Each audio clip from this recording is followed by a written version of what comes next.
question I forgot. It was good. It's going to come back to me in a couple seconds.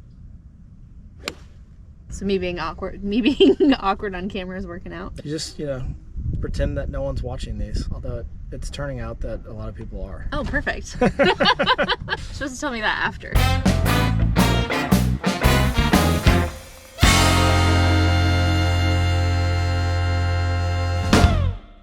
Kendall Childers with Rosewood Private Investments, the sole BD person.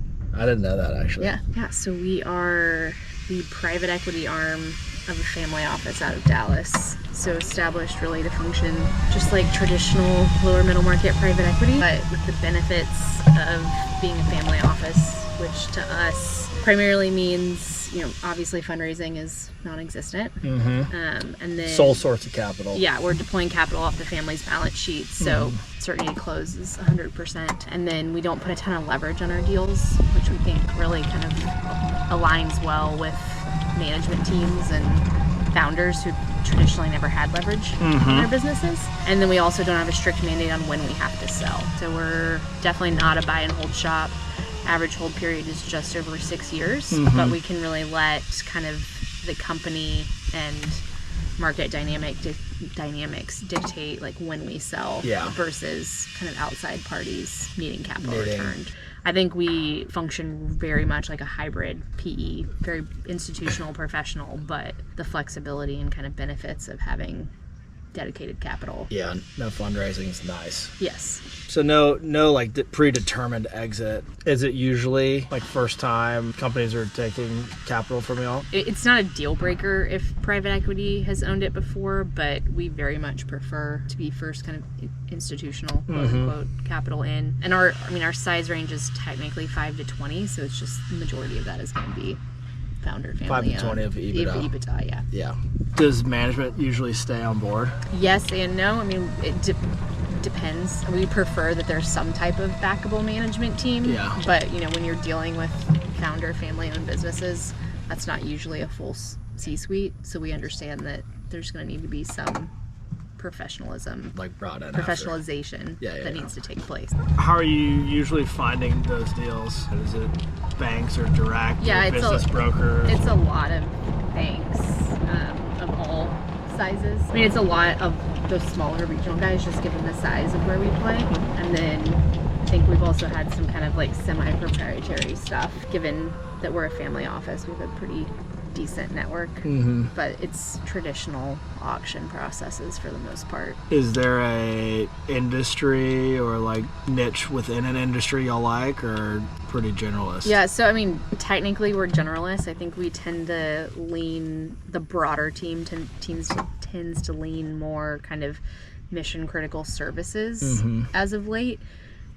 We do have a dedicated team to anything nutrition and wellness / better for you. So they will look at, we have a branded kind of supplements business right now, but they'll look at anything from food to food ingredients, better kind of clean personal care. I would say if anything that's kind of niche outside of just being a generalist would be in the nutrition and wellness space. Gotcha. Just because we have a team that's kind of all they do. How are your teams organized? The deal teams, is it like a pocket of people focused there and then a pocket of people focused on your mission critical services? Yeah, so there's a principal and a senior associate that only do nutrition and wellness. There's a director that's on that deal, but he will also look at other stuff more generalist speaking. And then everybody else is just kind of who has capacity and maybe who's spent more time in certain industries. Yeah. That makes sense. What is mission critical services? My brain goes to like infrastructure services feel mission critical. Yeah, so not home services. Right. So I think anything that if it stops working, you have to hire somebody to come fix it. Yeah.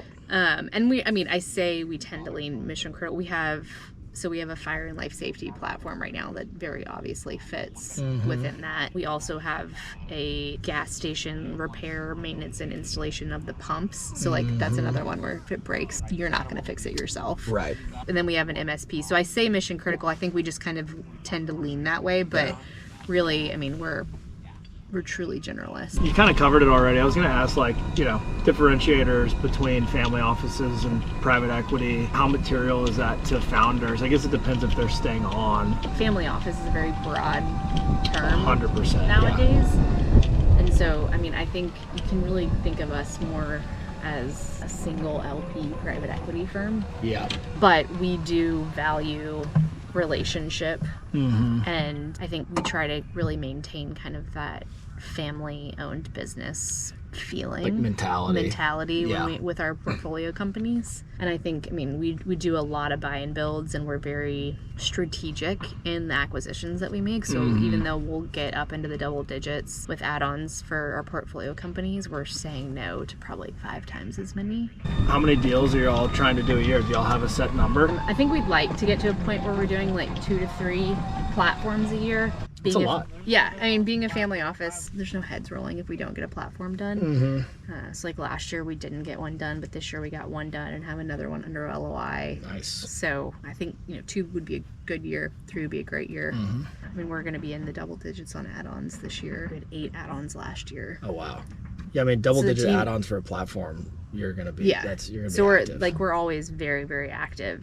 And I think one thing, we can, it's not our preferred structure by any means, but because we're a family office, like we can do a minority deal if there's kind of a clear path to us moving into the majority position within the first 2 to 3 years. Yeah. Just because we don't have a strict timeline. We don't have to be out in 5 years. So if it takes us 2, 3 to get to like the full majority, we don't have to then try to put it back on the market in a Force year. an exit. Yeah. Yeah.